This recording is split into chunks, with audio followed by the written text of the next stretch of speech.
number one, we're not in a situation which is new. The context is new, but we have been there and have been here many times before with other kind of industries. Every industry has got to this level where they grew to become huge conglomerates, whether it was the rail, whether it was the oil industry, tobacco industry. I mean, all of this is not new. What the scale difference is right now is that we are dealing with something that potentially has no boundaries, number one. So you're talking about when you start a business, a digital business, it is global from day one, regardless of whether you are focusing on a local area. So that's one of the, I would say, challenges and differences. So it's cutting across every boundary.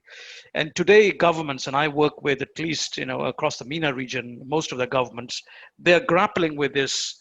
How do we regulate and protect consumer rights whilst keeping the companies' growth opportunities alive, so they don't feel they've been stifled and you start to really kill an industry?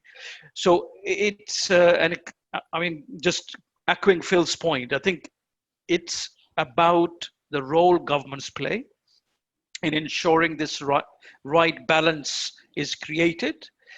And I think the only way that is possible is through what I call shifting basically from the current model of governance, which is representative model, to the participatory model of governance, which wasn't possible before because I mean, the difference between the two is one where we are selecting representatives to pretty much make decisions on our behalf. So the only time we engage with them is through the election process.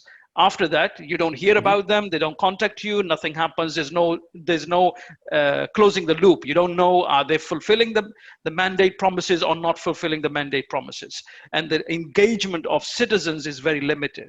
To the other extreme, which is what I call participatory government, where it is, yes, we are selecting these representatives to govern the country on our behalf as citizens, but it is much more through a citizen engagement model where citizens are engaged in every possible process, whether it's to do with policy making, whether it's to do with making strategic decisions, and using technology to do that. And that's where I think we sit today. The technology is allowing us to get to that extreme. So you get much more of a informed and more engaged change in policies, regulations, etc.